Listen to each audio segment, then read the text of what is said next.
দর্শক স্বাগত সংলাপ প্রতিদিনে। আমি ফখরুল আলম কাঞ্চন আপনাদের সঙ্গে আছি। আমরা এই অনুষ্ঠানে সমসাময়িক এবং রাজনৈতিক গুরুত্বপূর্ণ বিষয় নিয়ে আলোচনা করি। আজ আলোচনার জন্য আমরা দুইজন অতিথিকে আমন্ত্রণ জানিয়েছি। আমার সাথে আলোচনা করতে স্টুডিওতে উপস্থিত আছেন কুষ্টিয়া ইসলামী বিশ্ববিদ্যালয়ের ভাইস চ্যান্সেলর এবং রাজনৈতিক বিশ্লেষক অধ্যাপক ডক্টর AKM মতিনুর রহমান। আছেন সুপ্রিম কোর্টের আইনজীবী ব্যারিস্টার ASM শাহরিয়ার কবির। স্বাগত আপনাদের দুইজনকেই। ব্যারিস্টার শাহরিয়ার, আপনাকে দিয়ে শুরু করি। গত শুক্রবার মন্ত্রী পরিষদের 5 জন নতুন মন্ত্রী এবং কয়েকজনকে রদবদল করে মন্ত্রিসভা পুনর্গঠন করা হয়েছে। এই মন্ত্রিসভা নিয়ে আজকে দেখলাম পত্রপত্রিকায় ব্যাপক সমালোচনা শুরু হয়েছে। বলা হচ্ছে যে খুব মাত্র 6 মাসের মধ্যেই মন্ত্রিসভা রদবদল এক ধরনের কি অস্থিরতার কোনো ইন্ডিকেট করে কি না, শুনতে চাই আপনার কাছ থেকে। ধন্যবাদ আপনাকে। আপনার মাধ্যমে আপনার টিভি সমস্ত দর্শকদেরকে সালাম এবং শুভেচ্ছা, এবং আপনাদেরকে আসসালামু আলাইকুম রহমতুল্লাহ বারকাতুহু। প্রথমে একটা জিনিস, আজ সকালে প্রথম আলো পেপার আমিও দেখলাম। জি। সেখানে একটা জিনিস দেখলাম, আমাদের মাননীয় পররাষ্ট্র প্রতিমন্ত্রী, আমি নিজেও একটা জিনিস বিশ্বাস করি, সেটা হচ্ছে if I have a right to vote, I must have a right to stand for the election. আপনি ডুয়েল সিটিজেনশিপদেরকে কি দিচ্ছেন? রাইট টু ভোট দিলেন, কিন্তু ডুয়েল সিটিজেনশিপরা ইলেকশনে দাঁড়াতে পারবে না, এই বিধান থাকে। আচ্ছা, এই বিধানের উপর ভিত্তি করে আজকে যে পররাষ্ট্র প্রতিমন্ত্রী হলেন, উনি ওনার পাসপোর্ট সারেন্ডার করেছে কি করেনি এই মর্মে কিন্তু কোনো অঙ্গীকার উনি দেননি। তাহলে মাননীয় প্রধানমন্ত্রীর কাছে আমার বিনীত অনুরোধ, দয়া করে যদি এরকম যারা আমাদের দেশ থেকে বাইরে গেছেন, দেশের স্বার্থে গেছেন, তাদেরকে যদি নিয়ে আসতে হয়, তাহলে কনস্টিটিউশনের এই বিধানটা বোধহয় এখন সময় এসছে পরিবর্তন করা। এবার আপনি যে কথাটা বললেন 6 মাসের না, কিন্তু আমার একটা জিনিস জানার আগ্রহ, আপনি তো আইনের মানুষ, আমাদের আইনে কি কোনো বাধা আছে কিনা ডুয়েল সিটিজেন? কনস্টিটিউশনে আপনি লিখেই দিয়েছেন যে যারা ফরেন ন্যাশনাল হবে, they are not eligible for stand for election in parliament. আপনি সংবিধান সংশোধন করে দিয়ে দিলেন যে ডুয়েল সিটিজেনশিপদেরকে আপনি ভোটের রাইট দিয়ে দিলেন, কিন্তু আপনি ওই পোর্শনটা আবার রেখে দিলেন। এবং না, আমি ক্লিয়ার না আবার যে বলেন, আইনে দ্বৈত নাগরিক হলে আইনে বাধা আছে কিনা মন্ত্রী এমপি হওয়ার ক্ষেত্রে? মন্ত্রী এমপি হওয়ার সব ক্ষেত্রে বাধা আছে, সব ক্ষেত্রে বাধা। এবং আপনি পার্লামেন্টের মেম্বার পর্যন্ত আমি ভোট দিতে পারবো, আপনি ভোট দিতে পারবেন, ডুয়েল সিটিজেন ভোটার হতে পারবে, ভোট দিতে পারবে, কিন্তু ইলেকশনও করতে পারবে না। কোনো মন্ত্রী এমপি বিচারক কোনো পদে যেতে পারবে না, অ্যাটর্নি জেনারেল হতে পারবে না। এই যে একটা এই প্রভিশনের মধ্যে থেকে মাননীয় প্রধানমন্ত্রী, আমি জানি না মাননীয় প্রধানমন্ত্রীর কোন পাসপোর্ট, সেটা বাংলাদেশের জনগণ জানে না আজ পর্যন্ত, ইলেকশনের আগে থেকেও বলে এসেছিলাম। সো মাননীয় প্রধানমন্ত্রী এটা কিভাবে দেখবেন তা জানি না। দ্বিতীয় জিনিস, আজকে প্রতিমন্ত্রী সাহেব উনিও এই স্টেটমেন্টের পর এখন পর্যন্ত জেনারেলি উনি সবসময় পেপারে কিছু আসলেই উনি সঙ্গে সঙ্গে তার ফেসবুকে একটা স্ট্যাটাস দিয়ে দেন। মাননীয় প্রতিমন্ত্রী উনি যখন উপদেষ্টা ছিলেন, তা আমি দেখলাম যে উনি এখন পর্যন্ত কোনো দেন নাই। সেকেন্ডলি, একটা জিনিস আমি খুব ভালো করে বুঝতে চাই, সেটা হচ্ছে তথ্যমন্ত্রী ছিলেন জহিরুদ্দিন স্বপন, একটা বর্ণাঢ্য রাজনৈতিক কেরিয়ার ছিল, এবং তাকে বলা হতো তিনি বিশ্বাস করতেন যে ভারতের সাথে সুসম্পর্ক না করে এই দেশে বিএনপি রাজনীতি চলবে না। এই তার স্ট্যান্ডিংটা কিন্তু আমরা প্রথম থেকে দেখে আসছি। এবং যে কয়জন বিএনপির মন্ত্রিসভার মধ্যে আমরা বলি ভারতের প্রতি প্রীতি আছে, তার মধ্যে জহিরুদ্দিন স্বপন ভাই একজন। সো স্বপন ভাইকে যদি এই কারণে সরানো হয়ে থাকে, তাহলে তো আরো অনেকজনকে সরাতে হবে। না, উনি আপনাকে এত সরলীকরণ করে আপনি আমি বললে হবে না। আস্তে বলে দিই যে মূল্যায়ন যদি করে, আমি ওই দ্বিতীয় পয়েন্টে আসবো, যে যদি মূল্যায়ন করে, কাজের মূল্যায়ন করে যদি আপনি ব্যর্থতা দেখেন, তাহলে স্বরাষ্ট্রমন্ত্রী সর্বপ্রথম পদত্যাগ করা উচিত। আবার বলতে কাজের মূল্যায়নে না, কিন্তু মাত্র 6 মাসের মাথায় এরকম একটি ভগ্ন দেশের রাষ্ট্রীয় ক্ষমতায় আসার পরে মাত্র 6 মাসের মাথায় কি আপনি সাকসেস ফেইলিয়ার আপনি মূল্যায়ন করতে পারবেন কিনা? না, 6 মাস পর পর আমরা যে একটা জিনিস দেখাই, এটাকে বলা ইন্ডিভিজুয়াল পারফরমেন্স ইন্ডিকেটর। এইটা সব গভর্নমেন্টের মধ্যেই থাকে। এখন কথা হচ্ছে যে আমি দেখতে পাচ্ছি যে আমার ব্যক্তিগত উপলব্ধিতে 6 মাসে আইন শৃঙ্খলা পরিস্থিতির যে অবনতি, বিদ্যুতের যে অবনতি, তাতে এই দুইজনারই আসলে পরিবর্তন হওয়া উচিত। তথ্যর ক্ষেত্রে অবাধ তথ্য প্রবাহ আপনি বলতেছেন। আবার এখানে একটা জিনিস আছে, আমি আবার সাধুবাদও দিতে চাই জহিরুদ্দিন স্বপনকে সরানোর জন্য। কারণ মিডিয়াগুলো আওয়ামী লীগকে প্রাসঙ্গিক করার জন্য যেভাবে একটা অবকাঠামো তৈরি করতে যাচ্ছে, এবং তারা আরেকটা বয়ান সৃষ্টি করতে চাচ্ছে, আগেই ভালো ছিলাম, ইউনূস সাহেব সব খারাপ করে দিয়ে গেছে, আগে 17 বছর নিয়ে কোনো আলোচনা নাই, বিএনপি নিয়ে 6 মাস নিয়ে আলোচনা নাই, এই মাঝখানে 2 বছর নিয়ে। তো এই জায়গাতে মনে হয় না জহিরুদ্দিন স্বপন এই যে ফ্যাসিড, কালচারাল ফ্যাসিডদেরকে যে সুযোগ করে দিলেন, না, ওনার একদম মন্ত্রীর কালচারাল ফ্যাসিস্টদের সুযোগ করে দেওয়ার মন্ত্রীর কোনো আসলে ভূমিকা আছে বলে আমি মনে করি না। আর দ্বিতীয় কথা হলো যে আমরা যতদূর দেখেছি গত 6 মাসে উনি একজন সাংবাদিক বান্ধব মন্ত্রী হিসেবে ওনাকে অ্যাকসেপ্ট করা হয়েছে। না, এটাই হচ্ছে কথা। হচ্ছে ফ্রিডম আপনি 6 মাসে দেখেন, উনি কিন্তু একটা কমিশনও করে দিয়েছিল মনে হয়, এবং সেটা নিয়ে বোধহয় এই সপ্তাহে করার কথা ছিল, সাংবাদিকদের যে ওয়েজ, যেটা নিয়ে দীর্ঘদিন ধরে যুদ্ধ হচ্ছে সেখানে। প্রথম কথা হলো যে মন্ত্রীরা, আপনি হচ্ছে সাংবাদিক মানুষ, আপনি আমার চেয়ে ভালো জানেন, কিন্তু আইন যখন করা হয় এবং আপনি যখন একদম দাগি ফ্যাসিস্টদেরকে, যেমন একটা উদাহরণ দিই, আপনি যুদ্ধ অপরাধী ট্রাইব্যুনালের একজন আসামিকে আপনি একটা টিভিতে নিয়ে আসবেন প্রেজেন্টার হিসাবে, এবং আপনি মন্ত্রী বলছেন আমার কিছু করার নাই, এটা হতে পারে? এটা হতে পারে না। একজন এই নতুন জুলাই স্বাধীন গণমাধ্যমে, স্বাধীন গণমাধ্যম যদি স্বাধীনতা ভোগ করে, যদি, তাহলে আসলে মন্ত্রীর কিন্তু এক্ষেত্রে এবার আপনাকে এইটার সত্যি কিছু করার নাই। মন্ত্রী কি মানে কি করবেন বলেন? বলতেছি আপনাকে, জেস মিল বলতেছে, ভাই ভালো জানে, এই liberty can be enjoyed if it is limited. Unlimited liberty কখনো এনজয়মেন্ট হয় না। ওই জন্যই আমাদের ফান্ডামেন্টাল আইনটা করে দেওয়ার পিছনে কারণটা এটাই। আপনি এখন যেটা বলছেন, শোনেন, পার্লামেন্ট ফর্ম অফ গভর্নমেন্টে বলা হয় collective responsibility, the cabinet স্যাং together, Singh together. যদি ডোবেও একসাথে ডুববে, গান গালেও একসাথে ডুববে। এবং কনস্টিটিউশন মতে কিন্তু সেক্রেটারি কি রেসপন্সিবল, তার বিরুদ্ধে মামলা করতে হয়। তাহলে আপনি মন্ত্রী, আপনি ইনকোয়ারি করতে পারেন, আপনি আইন প্রণেতা হিসাবে আপনি সংসদে আছেন, আপনি যে কোনো কারো বিরুদ্ধে কি করতে পারেন, আইনানুগ যে কোনো ব্যবস্থা সেটাই নিতে পারেন। আমি আপনাকে খালি এতটুকুন বলবো যে না, আমি ফোন করে বলবো যে ওনাকে আর নিয়েন না, তা বলতেছি না। আপনার হাতে যখন আইন আছে, আপনি একটা জিনিস বলি, নাৎসিজমকে আপনি কি মত প্রকাশের স্বাধীনতা হিসাবে তাকে গ্রহণ করবেন? না, এটা করব না। কি কারণে? ঠিক আছে, কিন্তু কথা হলো যে একটা মন্ত্রী যদি এখানে হস্তক্ষেপ করতো, তাহলে আসলে এইটা নিয়েই আবার আমাদের সাংবাদিক মহলে, বিভিন্ন মহলে আপনারাই বুদ্ধিজীবীরা বলতেন যে স্বাধীন সাংবাদিকতায় হস্তক্ষেপ। আমি আবার আসবো আপনার কাছে, আমি আবার আসবো। শেষে খালি বলে দিই, শেষে খালি একটু আপনাকে বলে দিই, কালচারাল ফ্যাসিস্ট কখনো স্বাধীন, মানে ফ্রিডম অফ স্পিচ হতে পারে না।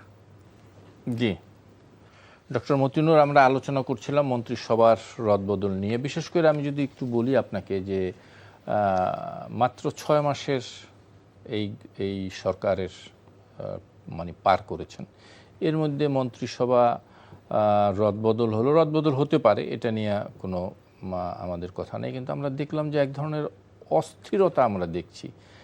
আমি যদি সহজ করে বলি, দেখা গেছে যে গত 6 মাসে খাদ্য মন্ত্রণালয়ে 4 জন মুখ আমরা দেখলাম।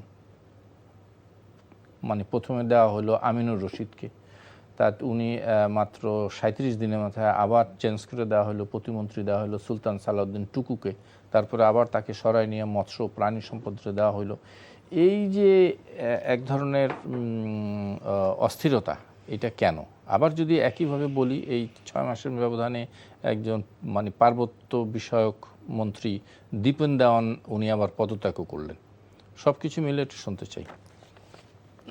আপনাকে ধন্যবাদ কাঞ্চন ভাই, এবং সম্মানিত সহ-আলোচক, সম্মানিত দর্শক শ্রোতা, সবাইকে শুভেচ্ছা এবং সালাম।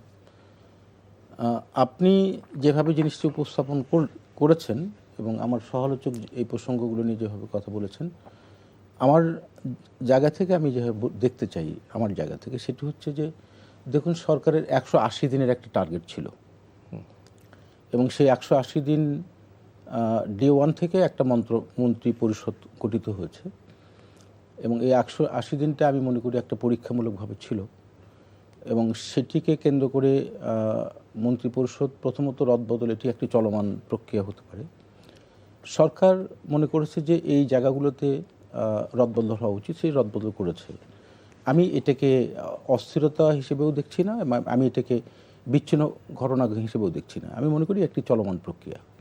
সেই চলমান প্রক্রিয়ার অংশ হিসেবে গভর্নমেন্ট এই পদক্ষেপে নিয়েছে বলে আমার জায়গা থেকে আমি ব্যক্তিগত মনে করি। কারণ গভর্নমেন্ট যেহেতু নির্বাচিত একটি সরকার এবং বাংলাদেশে এটা আমাদের বিবেচনা করতে হবে যে বিগত সময় আমরা পুরনো কথাগুলো অনেক সময় বলতে চাই না, বললে আসলে এটি আসলে বলা যায় যে চলমান কথাগুলোই ফিরে আসে।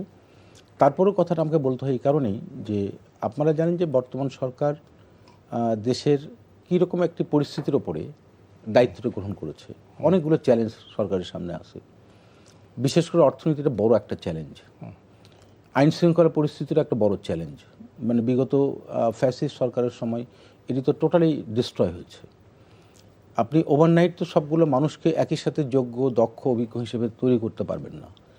তো সেই প্রেক্ষিতে আমি মনে করি যে গভর্নমেন্ট যেহেতু নির্বাচিত সরকার, তার একটা দায়বদ্ধতা রয়েছে জনগণের প্রতি এবং সেটি করতে গিয়ে, সেটিকে অব্যাহত রাখতে গিয়ে বা সেটিকে আফোল্ড করতে গিয়ে সরকার 180 দিনের এই জায়গা থেকে অনেক কিছু পরিবর্তন, পরিমার্জন, এটি আমি স্বাভাবিক প্রক্রিয়ার মধ্যে মনে করি, একটা চলমান প্রক্রিয়া।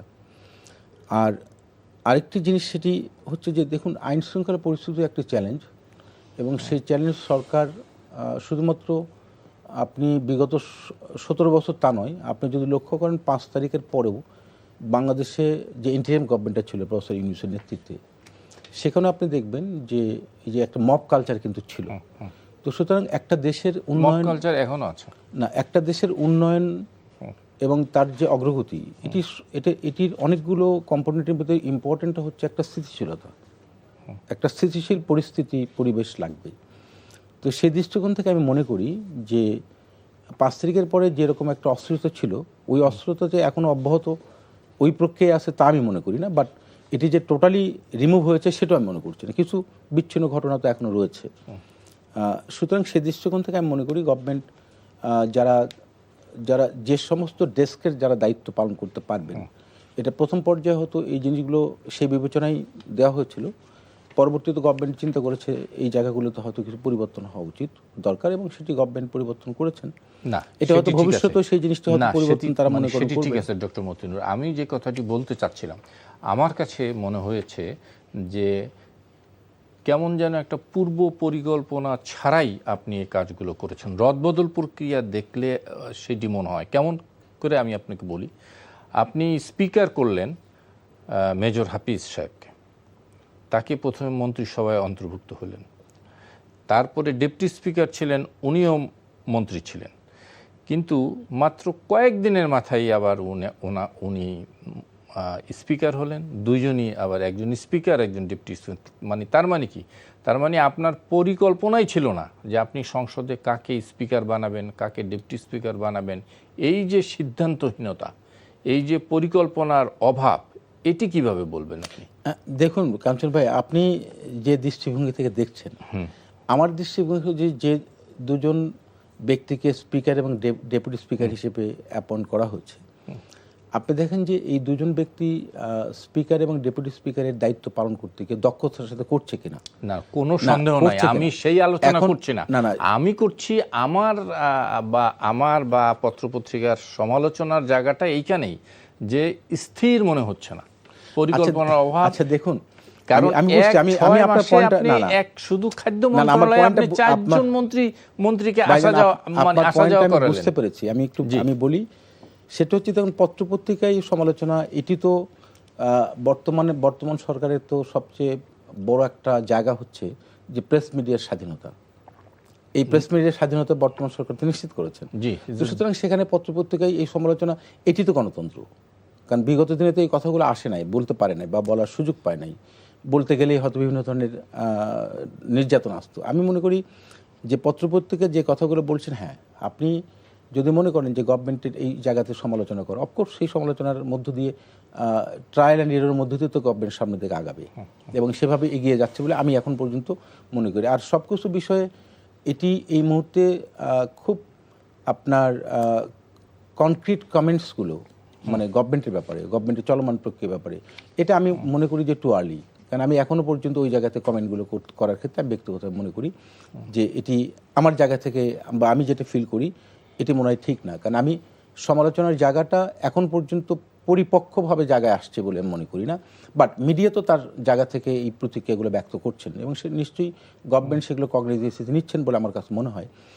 আর সবচেয়ে আরেকটি জিনিস হচ্ছে যে যেটা আপনি বলছেন যে এই যে খাদ্য মন্ত্রণালয় বা বাণিজ্য মন্ত্রণালয় হোয়াট এভার, দেখুন আসলে সাধারণ মানুষের জায়গাটা হচ্ছে যে নিত্যপণ্য জিনিসের মূল্য যেটা, এটি যেন তাদের নাগালের ভিতরে থাকে এবং পাশাপাশি অন্যান্য যে জনজীবনে যেগুলো প্রভাব ফেলে সেই জিনিসগুলো গভর্নমেন্ট তো খুব সিরিয়াসলি টেক আপ করছেন এবং সে ব্যাপারে তো তারা ভূমিকা রাখছেন এবং এখন পর্যন্ত স্বীকারও করছেন কোন জায়গাতে তাদের সীমাবদ্ধতা আছে, কোথায় তাদের লিমিটেশন আছে, এগুলো কিন্তু উল্লেখ করছেন তারা।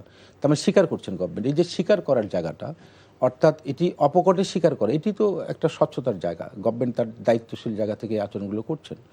তা আমি মনে করি যে আসলে এটি একটি ধ্বংসযোগ্য একটা জায়গায় এসে সরকার যখন গঠন হয়েছে অনেকগুলো চ্যালেঞ্জ মাথায় নিয়ে, এটি তো বড় ধরনের একটা চ্যালেঞ্জ।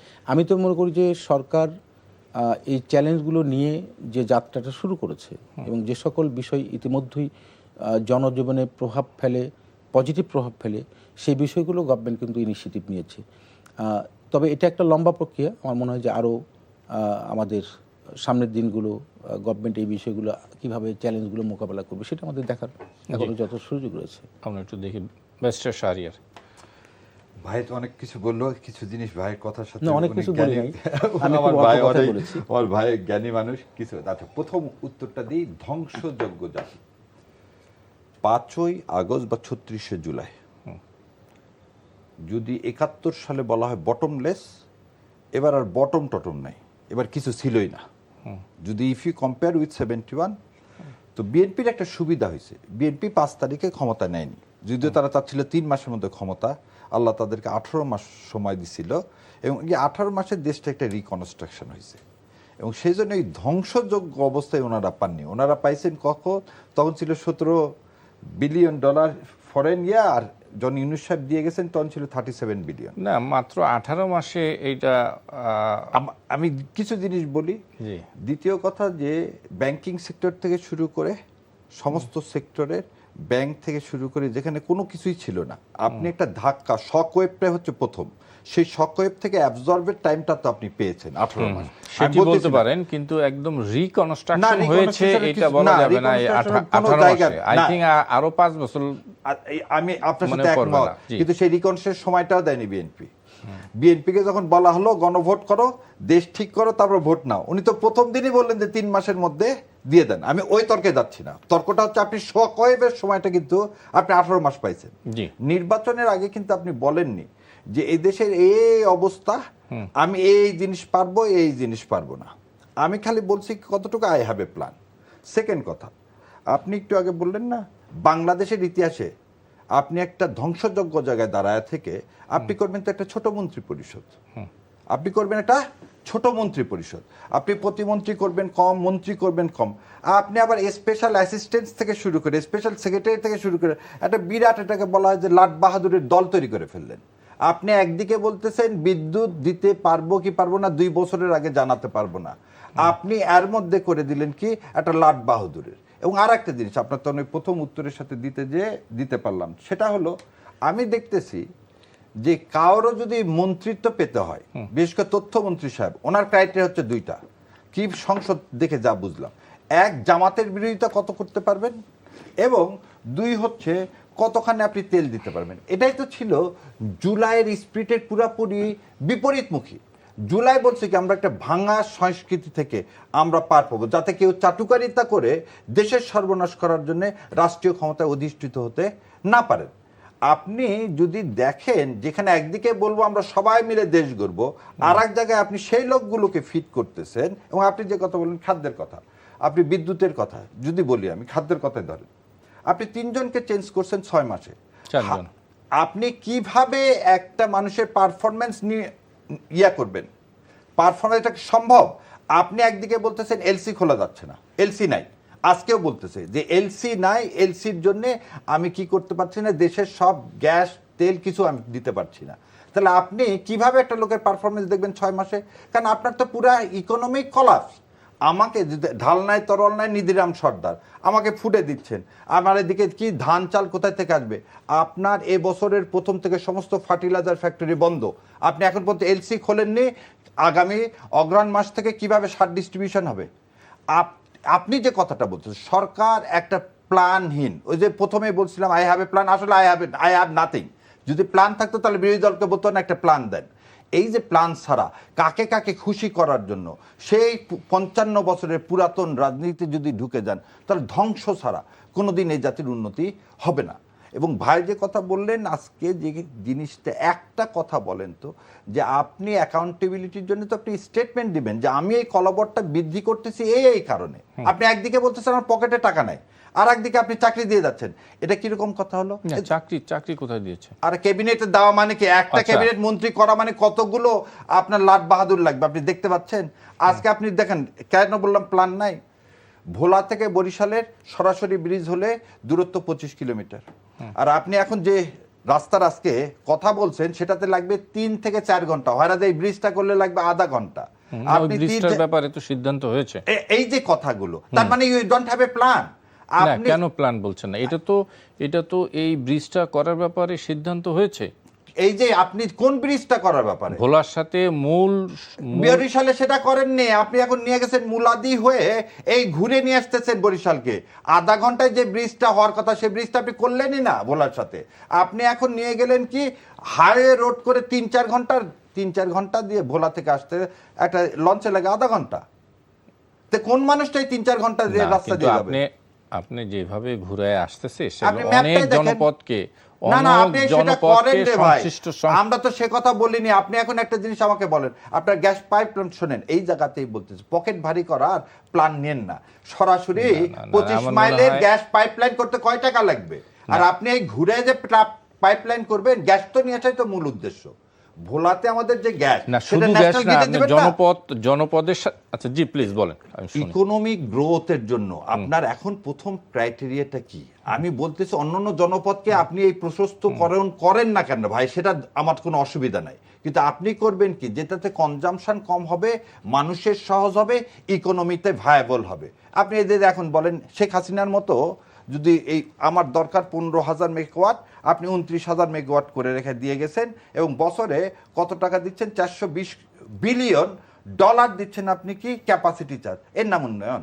জি, আমার মনে হয় আরেকটু এইখানে একটু শুনে আসি ডক্টর মতিনুর আপনার কাছ থেকে। দুটো বিষয় এখানে নিয়ে আসছেন, সেটা হলো যে সরকার সাশ্রয়ের কথা বলছেন, যেটি ডক্টর আমাদের ব্যারিস্টার সাহেব বললেন যে সরকার সাশ্রয়ের কথা বলছে, কিন্তু অনেক বড় ঢাউস মন্ত্রিসভা করেছেন, এবং আমরাও দেখছি যে হ্যাঁ, মন্ত্রিসভার কলেবর অনেক বেড়েছে। প্রায় 70 জন মন্ত্রী, প্রতিমন্ত্রী এবং উপদেষ্টা এবং বিশেষ সহকারী নিয়ে একটা বড় কলেবরই আমরা আসছি, যেটার সাথে সাংঘর্ষিক। আপনার সাশ্রয়ের কথা বললেন, কিন্তু মন্ত্রিসভা অনেক বড় করলেন। আচ্ছা, না ধন্যবাদ আপনাকে। যেটি ব্যারিস্টার সাহেব যে কথাগুলো বললেন, হ্যাঁ, সেখান থেকে আমি আসি। সাশ্রয় তো মন্ত্রী পরিষদ বা উপদেষ্টা পরিষদ সব মিলিয়ে আপনার কাছে মনে হচ্ছে দৃশ্যমান বড়, এটা তো বড়ই, কিন্তু বিষয়টা হচ্ছে এই যে কৃচ্ছ্রতা সাধন বা অর্থনৈতিক যে গতিটাকে মিসইউজ যাতে না হয়, সেটি আপনি কয়েকটা উদাহরণ আপনাকে দিই। বাজেট ঘোষণার পরে যেটা এই আমাদের ব্যারিস্টার সাহেব বললেন শেখ হাসিনার সাথে তুলনা করলেন, দেখুন কথায় কথায় যখন আপনি শেখ হাসিনার সাথে তুলনা করেন, আপনি কোন জায়গাতে শেখ হাসিনার সাথে তুলনা করার মতো বর্তমান সরকারে আছে? আমি তো দৃশ্যমান দেখি না। আপনি সমালোচনা করতে পারেন। বাজেট ঘোষণার পরে যে ডিনার পার্টি হতো, সেখানে একটা বড় অঙ্কের টাকা রাষ্ট্রীয় কোষাগারে যেত না, সেটা কি হয়েছে? হয় নাই। প্রাইম মিনিস্টারের দপ্তর থেকে এবং প্রাইম মিনিস্টারের নিত্য নৈমিত্তিক যে তার জীবন আচরণ, সেখানে কিছু তো সাধন আপনি বলতে পারেন যে এটির রিফ্লেকশনটা সবগুলো মন্ত্রণালয়ে আছে কিনা, সেটি একটা কোশ্চেন হতে পারে। আমার মনে হয় যে সেই রিফ্লেকশনটা হয়তো মাননীয় প্রধানমন্ত্রী চেষ্টা করছেন। আরেকটি জিনিস আপনি খেয়াল করেন যে তার যে গাড়ি বহর, সেখানে অনেকগুলো ইনভলভমেন্ট ছিল, সেগুলো তো নিয়ন্ত্রিত হচ্ছে। তার মানে এগুলো কি ইন্ডিকেটর নয় যে আমি আসছি কাঞ্চন ভাই, আমাকে একটু বলার সুযোগ দেন, আমাকে সুযোগ দেন প্লিজ। এখানে যেটা ভোলার রাস্তার যে কথা বলেছেন, দেখুন যখন কোনো সরকার কোনো জায়গায় ইনভেস্ট করতে চায়, সেই ইনভেস্টমেন্টের কিন্তু অনেকগুলো আউটকাম চাই গভর্নমেন্ট।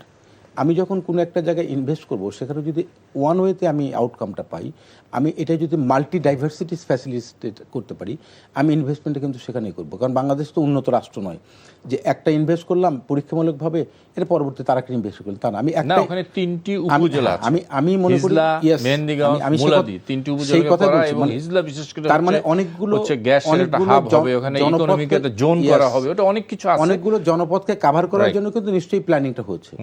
তো সুতরাং আমি মনে করি যে নিশ্চয়ই গভর্নমেন্ট এই প্ল্যানিংটা এমন হবে যাতে সকল জনপদ এখানে এই জায়গা থেকে অপরচুনিটিগুলো পায়, সুবিধাগুলো পায়। আরেকটা জিনিস যেটা বলছেন, দেখেন আমি একটা জিনিস উল্লেখ করতে চাইছিলাম না, কিন্তু উল্লেখ করি। প্রফেসর ইউনূস সরকার যখন ছিলেন, আপনাদের মনে থাকার কথা, ওনার যে প্রেস সেক্রেটারি ছিলেন শফিক সাহেব, সৌভাগ্যক্রমে টকশোতে একসাথে আমরা কাজও করেছি, উনি বলেছেন যে চাকরি প্রার্থী আমরা খুঁজে পাচ্ছি না, আমি কোট আনকোট বলছি, এবং আবেদন জমা পড়তেছে। কয়জন লোককে চাকরি দিয়ে গেছেন প্রফেসর ইউনূস 2 বছরে? দেন নাই। আরেকটু হচ্ছে উন্নয়ন, কিন্তু এটা একটি চলমান প্রক্রিয়া। এটা আজকে আমি গাছ রোপণ করলাম, তারপরে মানে কালকেই ফল আসবে, বিষয়টা এরকম নয়। এর তো একটা লং টার্ম, শর্ট টার্ম, এই মিড টার্ম একটা প্ল্যানিং থাকে। আমি এখানে উল্লেখ করতে চাই, দেখুন 1975 সালের 7 নভেম্বরের পরে শহীদ রাষ্ট্রপতি জিয়াউর রহমান কিন্তু রাষ্ট্রীয় ক্ষমতায় অধিষ্ঠিত হয়েছিলেন মানে তাকে করা হচ্ছিল, এটা আপনিও জানেন। তখন অর্থনৈতিক অবস্থা কীরকম ছিল? খুব ভঙ্গুর একটা অবস্থা ছিল, কোনো সন্দেহ নেই। নিশ্চয়ই উনি আমার সাথে একমত হবেন। আপনি 1991 সালে বেগম খালেদা জিয়া যখন প্রধানমন্ত্রী হলেন, বিগত লাস্ট 9 বছর এরশাদ সরকারের সময়, তখন কিন্তু এরকম একটা অবস্থার মধ্যেই ছিল। দুর্ভাগ্য যে বিএনপি যখনই ক্ষমতায় এসেছে, আপনি দেখবেন যে সবসময় ক্রাইসিসের পর থেকে কিন্তু তারা এসেছেন। ঠিক 2026 সালে জনাব তারেক রহমান রাষ্ট্রীয় ক্ষমতায় এসেছেন, প্রধানমন্ত্রীর দায়িত্ব নিয়েছেন, এখনই একই অবস্থা। অর্থাৎ আমি মনে করি 3টে জায়গায় যদি আপনি দেখেন, তাহলে গভর্নমেন্টের কিছু ফেইলিওর তো আছেই, কিন্তু সাকসেসের রেটটা অনেক হাই। আপনি দেখেন যে আজকে বাংলাদেশে আমি বিশ্ববিদ্যালয় পর্যায়ে দেখি যে আমার 100 জন ছাত্র যদি থাকে, প্রায় 60% কিন্তু ফিমেল স্টুডেন্ট। এই গাছটি রোপণ করেছিলেন কিন্তু বেগম খালেদা জিয়া 1991 সালে। তার ফলটা আজকে আমরা পাচ্ছি। আমি মনে করি যে গভর্নমেন্ট এমন কিছু পরিকল্পনা নিচ্ছেন বা নিবেন, আমি মনে করি সেটা নিশ্চিত জনবান্ধব হবে, এবং তার ফল হয়তো তাৎক্ষণিকভাবে আমরা পাবো না, কিন্তু একটা সার্টেন টাইমের পরে এই ফলটা কিন্তু বাংলাদেশের মানুষ, জনগণ সেটা ভোগ করবে বলে আমার দৃঢ় বিশ্বাস। সেই দৃষ্টিকোণ থেকে আমি মনে করি যে অপোজিশন, এখন আসি অপোজিশন, যেটা কয়েকদিন আগে আমি দেখেছি যে এই যে গ্যাস বিদ্যুতের নিয়ে যে অপোজিশনের একটা ডেমনস্ট্রেশন হয়েছে, সেখানে তো প্রাইম মিনিস্টার তাদেরকে আহ্বান করেছেন যে আপনারা একটা পরিকল্পনা দেন, যে এই পরিকল্পনার মধ্য দিয়ে, যেটা উনি বলেছেন যে পরিকল্পনা চাওয়া, গভর্নমেন্ট তো তার পরিকল্পনায় অগ্রসর হচ্ছেন। এখন যদি আপনার কাছে ভালো একটা পরিকল্পনা থাকে, প্রাইম মিনিস্টার তো ওয়েলকাম করেছেন যে আপনারা দেন, আমরা সেটাকে এক্সিকিউট করব, আমরা সেটা কগনিজেন্সে নিব। কিন্তু কথা হচ্ছে যে অপোজিশন পার্টিরও তো একটা দায়িত্বশীল আচরণ আছে, শুধু গভর্নমেন্টের সমালোচনা, আপনার অপোজিশন তারও একটা দায়িত্বশীল। কারণ পার্লামেন্টারি ডেমোক্রেসির মূল কথাই হচ্ছে যে আপনার রুলিং পার্টি এবং অপোজিশন পার্টি। এখন আপনি দেখবেন যে গভর্নমেন্ট অপোজিশন পার্টিকে পার্লামেন্টে তার মানে কি বলা যায়, একটা গুড অ্যাটমসফিয়ার ক্রিয়েট করছে কিনা। আমি তো দেখছি সেখানে একটা গুড অ্যাটমসফিয়ার ক্রিয়েট হয়েছে, এবং অনেকগুলো জায়গাতে অপোজিশনকেও সেখানে তারা পার্টিসিপেশন অংশগ্রহণ করার সুযোগ দিয়েছে। আমার মনে হয় আলোচনায় অংশগ্রহণ করার সুযোগ দিয়েছে, বাদ বাকিটা কোথাও কিন্তু সেখানে স্পেস দেওয়া হয়নি। ডক্টর মতিনুর, আমরা আলোচনা করছিলাম, আপনি বিরোধী দলের ভূমিকা নিয়ে কথা বলছিলেন বিরোধী দলের গ্যাস বিদ্যুৎ নিয়ে বিরোধী দলের ভূমিকা এবং মানে পার্লামেন্টে মানে বিরোধী দলের অবস্থান নিয়ে কথা বলছিলেন, প্লিজ। না, এখানে আমি যেটা বলতে চাচ্ছিলাম সেটা হচ্ছে বিরোধী দল তো নিশ্চিত গভর্নমেন্টের আপনার জনজীবন বিনষ্ট হয় বা জনজীবনে নেগেটিভ প্রভাব পড়ে, সেটা নিয়ে বিরোধী দল তো বক্তব্য দিবেই, বা সেটা নিয়ে তারা মিছিলও করবে, ডেমনস্ট্রেশন করবে, এটা স্বাভাবিকভাবেই গণতান্ত্রিক প্রক্রিয়া তো এটা রিকগনাইজ, সেটা ঠিক আছে, সেটা আমার ব্যক্তিগত কোনো আপত্তি নেই। কিন্তু আমার জায়গাটা হচ্ছে যে বিরোধী দলের তো একটা এর সাথে বিরোধী দলও গভর্নমেন্টের, যেটাকে আমরা পার্লামেন্টারি ডেমোক্রেসি বলি, একটা ছায়া সরকার, সেটাও থাকবে। এখন দেখেন যে আপনি বাংলাদেশের অর্থনৈতিক অবস্থাটা আমি আগেও বলেছি, 3টে টেনিয়র উল্লেখ করেছি যে কোন কোন সময় বিএনপি রাষ্ট্র ক্ষমতা তখন আসছে, কী রকম অবস্থা ছিল। আপনি প্রয়াত সাইফুর রহমান, আপনি নিজেও জানেন যে বাংলাদেশে আজকের যতটুকু অর্থনৈতিক যে ভিত্তিটা, এটা কিন্তু সাইফুর রহমান সাহেবের করা। আপনি অনেক সমালোচনা তখন করেছি আমরা, বিশেষ করে ভ্যাট নিয়ে আমরা প্রচুর সমালোচনা, বিএনপি দল থেকেও সমালোচনা হয়েছে, বলা হয়েছিল যে সরকারকে ডুবানোর জন্য আমরা কিন্তু ছাত্র জীবনে দেখেছি এটা। কিন্তু আপনি দেখেন যে এই ভ্যাটের উপরে কিন্তু এখন পুরো অর্থনীতি দাঁড়িয়ে আছে। এবং আরেকটা জিনিস উল্লেখ করতে চাই, সেটা হচ্ছে দেখুন জিয়াউর রহমানের সময়ে আপনি দেখবেন যে গার্মেন্টস ইন্ডাস্ট্রি এবং এই যে রেমিটেন্স যেটা আসে, এটা কিন্তু তার সময়ই করে। অর্থাৎ আপনি যদি বাংলাদেশের অর্থনীতির ভিত্তিটা দেখেন, তাহলে যে স্তম্ভের উপরে দাঁড়িয়ে আছে তার মধ্যে এই জিনিসগুলো কিন্তু গুরুত্বপূর্ণ। এখন প্ল্যানিংয়ের যে কথাটা আমি এখানে একটু সংযোগ করি, সেটি হচ্ছে দেখুন গত 2 দিনে আমি এই যে শিক্ষা নিয়ে একটা আমাদের ডায়লগ ছিল, অল ভাইস চ্যান্সেলর সাভারে হয়েছে, হ্যাঁ সাভারে হয়েছে। সেখানে আমার মনে হয় না যে আমার শিক্ষকতার বয়স 31 বছর চলছে, আমি এরকম কোনো ডায়লগ বিগত দিন আমি দেখি নাই, যেটা এই গভর্নমেন্টের একটা প্ল্যানের অংশ। সেখানে শিক্ষাটাকে কিভাবে কর্মমুখী করা যায় এবং প্রত্যেকটি ইউনিভার্সিটিগুলোতে এই স্টুডেন্টদেরকে কীভাবে এই ইন্ডাস্ট্রির সাথে কানেক্টিভিটি তৈরি করা যায় এবং আরও আপনার শিক্ষাটাকে কীভাবে বলা যায় যে এটা এক্সেলেন্স দেশ এবং বিদেশে, যাতে আমাদের শিক্ষাটা না, আমি একটা লাইনে শেষ করি। কারণ আমি যেহেতু একজন শিক্ষক, আমার এই কোশ্চেনটা আনবে, এই ডেভেলপমেন্টের সাথে এটা অতপ্রত জড়িত। সেই ক্ষেত্রে আমি মনে করি যে আপনি দেখেন বিগত দিনে এইটা নিয়ে, এটা যেমন ভাই হয়তো আমার সাথে রিফার করবেন, ধ্বংস করেছে, সবই ধ্বংস করেছে, কোনো সন্দেহ নেই। এখন ওই জায়গায় আপনি এইটাকে কনসিডারেশন আপনাকে নিতে হবে যে একটা ধ্বংসযোগ্য জায়গা থেকে এই সরকার দায়িত্ব গ্রহণ করার পর এই রাষ্ট্রটাকে পরিচালনা করার চেষ্টা করছেন। সেখানে কিঞ্চিত সমালোচনা আছে, সমালোচনা থাকবে, কিন্তু আপনি এটি অ্যাটলিস্ট ক্রেডিটটা দিবেন যে সরকার তার অর্থনীতি, তার স্থিতিশীলতা এবং অন্যান্য যে প্রাসঙ্গিক জিনিসগুলো আছে সেগুলো নিয়ে চলমান প্রক্রিয়ার মধ্যে আছে। এটি তো আপনার কৃতিত্ব দিতে হবে, এটা লম্বা একটা সময় তো না। সেটি আমরা দিব, আরো সময় আছে, 5 বছর সময়, মাত্র 6 মাস। আমি সে কথা বলেছি, নিশ্চয়ই দেওয়া যাবে। কিন্তু আমাদের এখন যেটি আমাদের সমালোচনার জায়গা, আপনি সংসদে মানে বিরোধী দলের ভূমিকা নিয়ে কথা বলছিলেন, আমি একটা পরিসংখ্যান দিই যে সংসদীয় স্থায়ী কমিটি জাতীয় সংসদে বিষয়ভিত্তিক 11টি এবং মন্ত্রণালয় সম্পৃক্ত স্থায়ী কমিটির আছে 39টি। এখন পর্যন্ত বিষয়ভিত্তিক 6টি ও মন্ত্রণালয় সম্পর্কিত 9টি স্থায়ী কমিটি গঠন করা হয়েছে।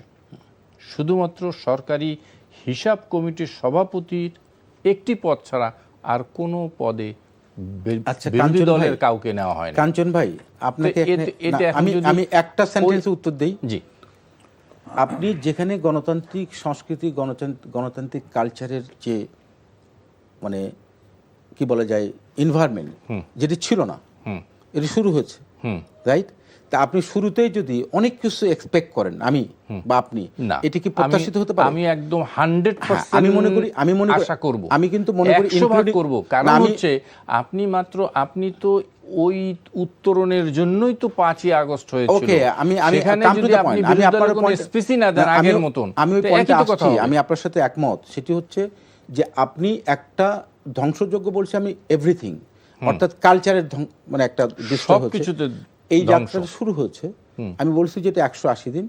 আমার ধারণা, আমার বিশ্বাস যে যেভাবে অগ্রসর হচ্ছে, এই যে বলছি ট্রায়াল এর মধ্যে ভেতর দিয়ে, আমার বিশ্বাস এই জিনিসগুলো নিশ্চিতভাবে প্রাইম মিনিস্টার, আমি যতটুকু তাকে দেখেছি বা বুঝেছি, আমার বিশ্বাস যে উনি নিশ্চিতভাবে যে শহীদ রাষ্ট্রপতি জিয়াউর রহমান, তার যে গোল্ডেন টাইম এবং বেগম খালেদা জিয়ার একটা গোল্ডেন টাইম, তারই উত্তরসূরি কিন্তু আশা করি যে নিশ্চিত সেটিকে উনি কগনিজেন্সে নিয়ে তার অব্যাহত কার্যক্রম পরিচালনা করবেন।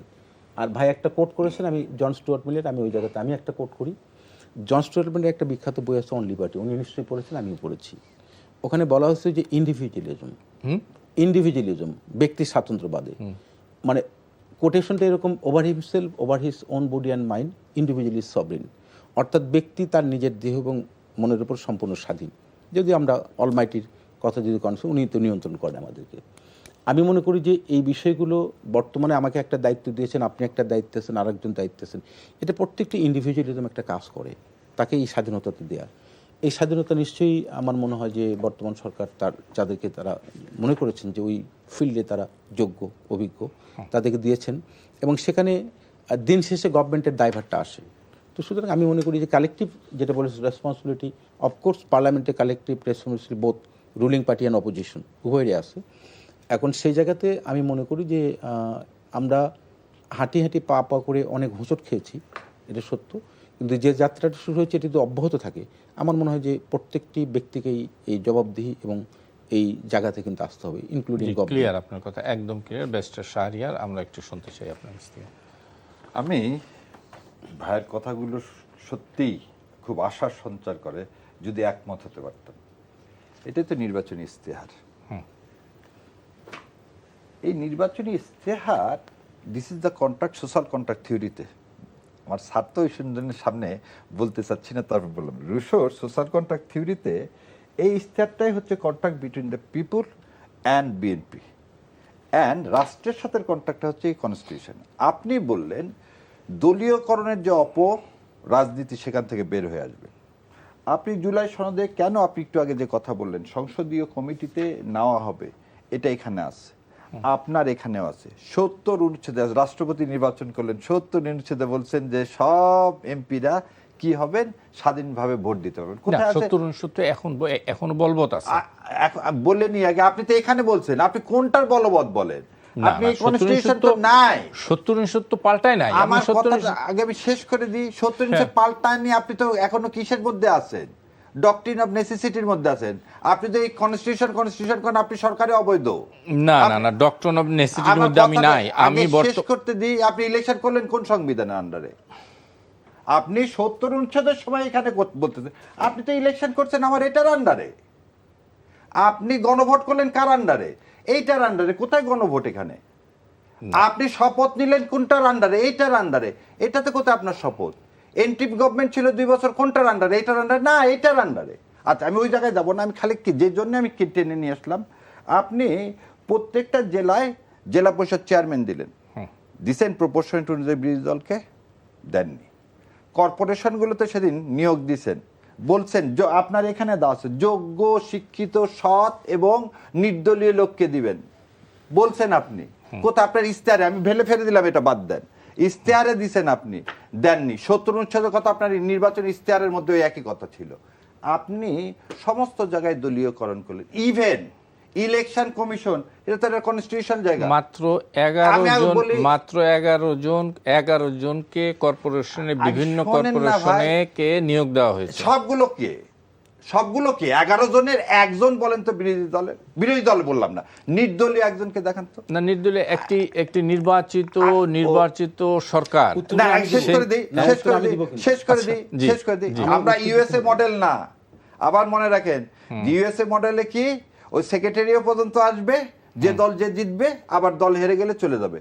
আপনি আপনার ইশতেহারে বলছেন, আপনি বিরোধী দলের কথা বলছেন, বিরোধী দলকে কথা বলতে দিচ্ছেন, সেটাও আমিরে জামাতের অত্যন্ত কি বলবো সহনশীলতার জন্য ওখানে দিচ্ছেন। আপনি একটা জায়গায় একটু আগে বললেন প্ল্যানের কথা, বললাম না? আমার প্ল্যান আপনার টেবিলে আছে, 6 সপ্তাহ ধরে পৌঁছতেছে, আপনি দেখেননি। মানে কোন প্ল্যানের কথা? এই বিদ্যুতের জন্য। আপনি আমাকে একটা জিনিস বলি যে আপনি তো এগুলো দেখছেন, সেক্রেটারি জেনারেল যখন রিপ্লাই দিল পরের দিন যে আপনার টেবিলে 6 সপ্তাহ আগে আমরা দিছি, আপনি এনার্জি নিয়ে আমরা কি করতে চাইছি, বিশেষ অধিবেশন তাড়াতাড়ি কল করার জন্য। সরকার বিএনপির, আপনি যদি পরিকল্পনা দেন, সেই পরিকল্পনা কি সরকার সবার আগে বাংলাদেশ না সবার আগে বিএনপি, এটা আপনাকে ঠিক করতে হবে। আবার বলতেছি, সবার আগে বাংলাদেশ না সবার আগে বিএনপি? সবার আগে যদি বাংলাদেশ হয় তাহলে সেটা ছিল জুলাইয়ের কথা। আমরা তো সবাই জুলাইয়ের বিপ্লবের ফসল, তাহলে এখানে কেন আবার বিএনপি আসবে? কারণ আপনাকে সংখ্যাগরিষ্ঠতা দিছে, কিন্তু দেশটাকে গঠন করতে হবে। আমি আপনি সবাই মিলে বলতেছি, গত 17 বছর দেশটা ধ্বংসপ্রাপ্ত হয়েছে। চল, এবং আপনি ইলেকশন আগে কি বলছেন? জাতীয় সরকার করবেন, ইলেকশন পর ভুলে গেছেন। জাতীয় সরকার করবে বললেও জাতীয় সরকার তো হয়তো জামাতের কাউকে নেয় নাই, কিন্তু নিছে তো। আর 11 দল কি দল না? আপনাকে 88 জনে এমপি কি এমপি না?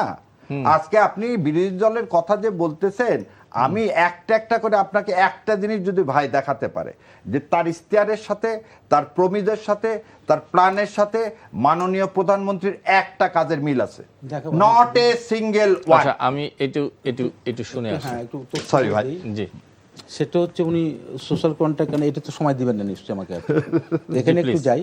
উনি বলেছেন স্টেট গভর্নমেন্ট অ্যান্ড পিপুল, রাষ্ট্র, সরকার এবং জনগণ, এই তিনটা কম্পোনেন্ট কিন্তু যদি একসাথে কাজ করে, মানে একটার সাথে আর একটা শেয়ারিং থাকে, কমিউনিকেশনটা থাকে, এটাই ডেমোক্রেসি।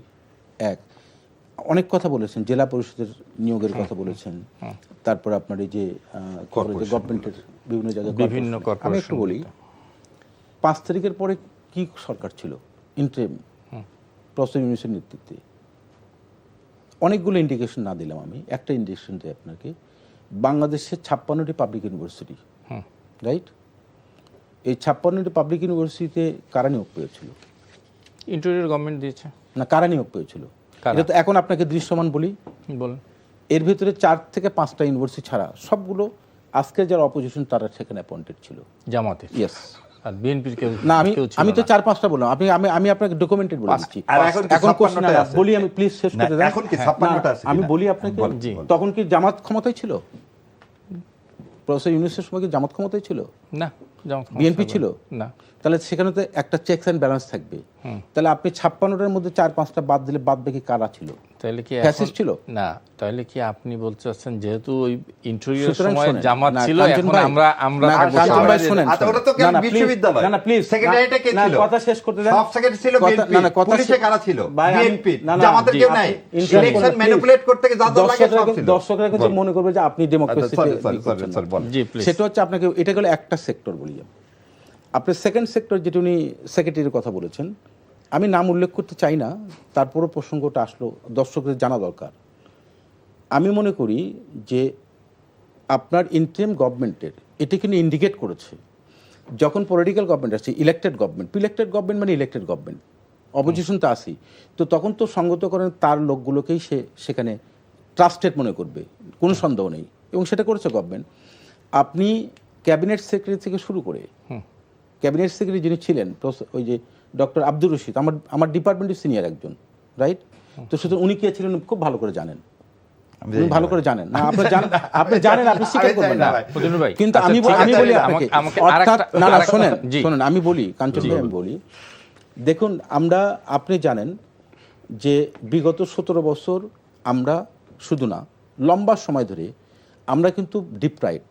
উনি যেটা বলছেন যে জাতীয় সরকার, আমি যেটা মনে করি জাতীয় সরকার অনুযায়ী জনাব তারেক রহমান কিন্তু অনেকগুলো মানুষকে তার মন্ত্রী পরিষদে জায়গা দিয়েছেন। হ্যাঁ, আপনি বলতে পারেন সেখানে অপোজিশন জামাত থেকে হয়তো নেন, জামাত না, অন্য দলগুলো নাই। এখন হচ্ছে আমি মনে করি জামাত থেকে না নেয়ার পেছনে কারণ হচ্ছে, আমার ব্যক্তিগত মতামত হচ্ছে, একটা স্ট্রং অপোজিশন দরকার আসতো। আপনি যখন গভর্নমেন্টে নিচ্ছেন, না, আপনি গভর্নমেন্টে নিচ্ছেন, তখন তো অপোজিশন থাকছে না। আমি তো স্ট্রং অপোজিশন, আমার দুটো জিনিস, কালীন সময় তো এই থিওরি অ্যাপ্লাই হবে না, কিন্তু আপনি যুদ্ধকালীন সময়ের মধ্যে আছে, আপনি তো ভারত যে জায়গায় ঠেলে দিয়েছে, আজকে আপনি যুদ্ধকালীন সময়ের মধ্যে আছে। আপনি এজেন্ডা নিয়ে যান না জনগণের কাছে। না, এজেন্ডা নিয়ে তো যাচ্ছি আমি, জনগণের মনটা আপনি জয় করেন, সমস্যা নাই। বললেন ভাই, আপনাকে গণতন্ত্র, ওইখানে যদি একটু বলেন, আবার একটু দৃষ্টি আকর্ষণ করি, সেটা হলো যে 11টি কর্পোরেশনে নিয়োগ এবং জেলা পরিষদের মানে প্রশাসক বসানো এবং সিটি কর্পোরেশনের প্রশাসক বসানো, মেয়র পদে যে প্রশাসক বসিয়েছেন, আমরা লক্ষ্য করলাম যিনি নির্বাচনে হেরে গেছে তাকেও নিয়োগ দিয়েছে, তাকে নিয়ে আপনি বসালেন।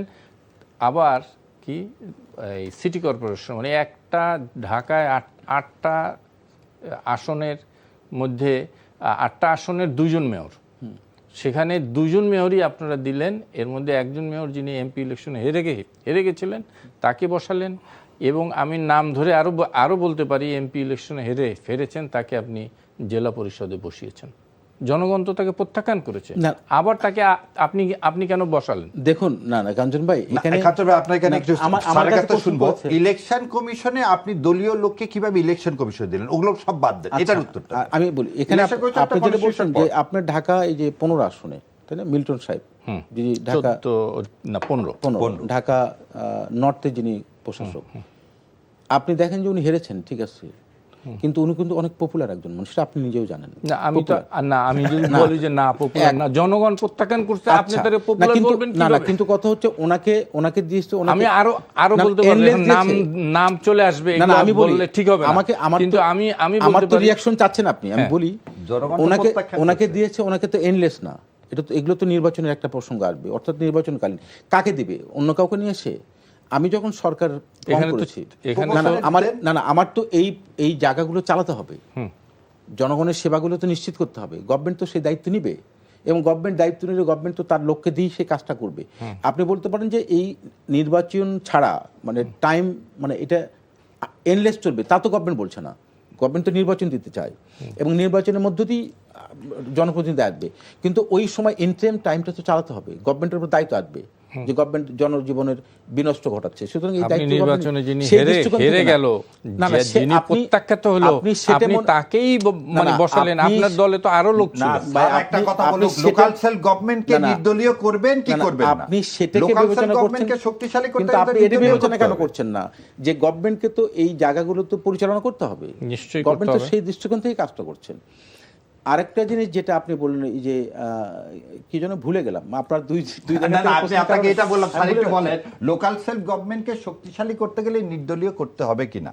আমরা যেটা পড়ে আসছি, এবং আপনি 1882 সালে লর্ড রিপোর্ট থেকে যেটা বলতেছেন, মানে সেটা কিন্তু গভর্নমেন্ট আগেই ঘোষণা করেছে যে এবারের না, আমি তা বলিনি, আপনি তো এই যে ইনস্টিটিউশনগুলোতে দিলেন, জেলা পরিষদ কি ভাই, আরে বাবা, এটা তো ইন্টারিম আপনি এইগুলো তো কোন জায়গায় লোকগুলো দিলেন, সেগুলো কোনটা পান, মানে সেটা তো বললো গুরুত্বপূর্ণ বিষয় শাহরিয়ার, যদি আপনাকে এই যে জেলা পরিষদের যদি সেবাটা জনগণ না পায়, না দেন, না আপনি দেন, আপনি পার্সেন্টেজ অনুযায়ী দেন, নাহলে যোগ্য মানুষকে দেন, কেন দলীয়? আমার প্রশ্নটা এই জায়গাতে দিবেন না তা তো বলিনি, 4টা সিটি কর্পোরেশন আপনি দিলেন, আচ্ছা হয় আপনি পার্টির লোককে দিলে, তাহলে অপোজিশনকে একটা দেন, আর অপোজিশনকে যদি না দেন, তাহলে দুই পার্টি মিলে বসে আপনি যোগ্য লোককে দিলেন না কেন?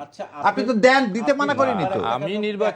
আমি নির্বাচনে জয়ী হয়েছি, বিরোধী দলের লোক আইনি আমি খাবো খালি, সবার আগে বাংলাদেশ না, সবার আগে বিএনপি। আমি বলি, জি প্লিজ শুনি, সবার আগে বিএনপি। সময় নাই, আপনি বারবার যখন বলছেন যে অপোজিশনকে কেন দিলেন না, আমি কিন্তু বারবার একটা কথা বলছি, অপোজিশন তো অপোজিশন, একটা স্ট্রং অপোজিশন ডেমোক্রেসি দরকার। আপনি যখন গভর্নমেন্টের শেয়ারিং এ যাবেন, তখন তো অপোজিশন থাকছেন না, এটা তো তখন গৃহপালিত হয়ে গেল। ভোটে যদি আমি অপোজিশন জিতি, তাহলে কি আমি একটা সিটি কর্পোরেশন চালালে সরকার সেটা ফেল করবে? আপনি আমাকে বলেন বিএনপি সহ মেয়র হানিফ সাহেব জিতছিল, তাতে কি উইক হয়ে গেছিল? নির্বাচিত হয়ে জিতছে, আমি তো একই কথা হলো। না এখন সামনে নির্বাচন হবে, আপনি ইলেক্টেড হয়ে আছেন, আমার কথা শুনবেন। আপনি বলছেন যে অপোজিশনকে কেন দিল না, আমার স্পষ্ট বক্তব্য হচ্ছে গভর্নমেন্ট তো একটা ইলেকশনের মাধ্যমে এটা নির্বাচন করতে চায়, মানে ইলেকশনের ভিতর দিয়ে জনপ্রতিনিধি নির্বাচন করতে চায়। এই ইন্টারিম টাইমে গভর্নমেন্টকে তো এই দায়িত্বটি পালন করতে হবে জনগণের জন্য, সেই দায়িত্ব পালন করছে, এখানে তো অপোজিশন থেকে কেন নেবে গভর্নমেন্ট? নিলেন না। গভর্নমেন্ট আপনার কাছে যাকে মনে হচ্ছে যে এটা যোগ্য না, কিন্তু গভর্নমেন্ট মনে করছে এটা যোগ্য, সব যোগ্য লোক না গভর্নমেন্ট মনে করছে যোগ্য, গভর্নমেন্ট তো সেই, আপনি এখন দেখেন যে তার ডেলিভারিটা ঠিক আছে কিনা, সে সার্ভিসটা দিতে পারছে কিনা, সার্ভিসটা দিতে পারছে না, যোগ্যতা অযোগ্যতা নির্ভর করে কিসের উপরে, আমার চেহারা দেখে নয়, আমার কাজ দেখে, যে আমি কাজটা করতে পারছি কিনা। সুতরাং সেই জায়গায় আপনি বলেন মন্ত্রী ছেলে 42,000 কোটি টাকা কাজ পায় তখন আর ওই কথাটা থাকে না ভাই। হ্যাঁ, সেই জায়গায় এটাই হচ্ছে যোগ্যতা, না আপনি যদি পরিমাপ। আপনি যদি সেই জায়গায় যার অভিজ্ঞতা নাই, কিছু নাই, তাকে 42,000 কোটি টাকার আপনি কাজ দিলেন, এটা যদি যোগ্যতার মাপকাঠি হয়, তাহলে যে বললাম সবার আগে বিএনপি, সবার আগে বাংলাদেশ না।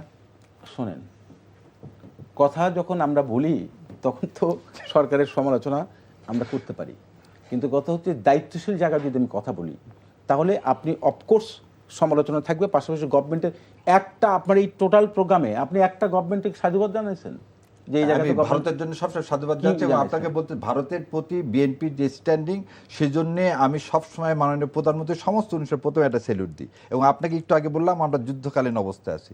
ভারত যা শুরু করছে এই দেশের বিরুদ্ধে, সেখানে বিএনপি জামাত যে জায়গায় এক জায়গাত হয়ে ভারতের বিরুদ্ধে যে অবস্থান নিছে, এর জন্যে আমি কি বললাম যুদ্ধকালীন অবস্থায় আছি। বোধহয় আমার ছোট জ্ঞান, অল্প জ্ঞান, আমার মনে হয় আমরা মতিনুর ভাইয়ের কাছ থেকে শেষ করে আমরা এই অনুষ্ঠান শেষ করে দেব। মাননীয় প্রধানমন্ত্রী, আমি মনে করি যে উনি শুধুমাত্র তার নিজের কার্যক্রমের ভেতর দিয়ে না, তার আচার আচরণ এবং দৃষ্টিভঙ্গির মধ্য দিয়ে, কথাবার্তার ভেতর দিয়ে যথেষ্ট পরিমাণে একজন সংযত।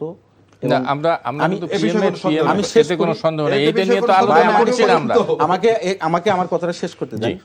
দেখুন, আমি লক্ষ্য করেছি বিশ্ববিদ্যালয়ের শিক্ষার্থীরা থাকে, তো লক্ষ্য করেছি তার সম্পর্কে যত বাজে ল্যাঙ্গুয়েজ প্রয়োগ করা হয়েছে এবং কারা করেছে সেটা আমরা জানি, তার রিয়াকশন উনি একটিও দেন নাই।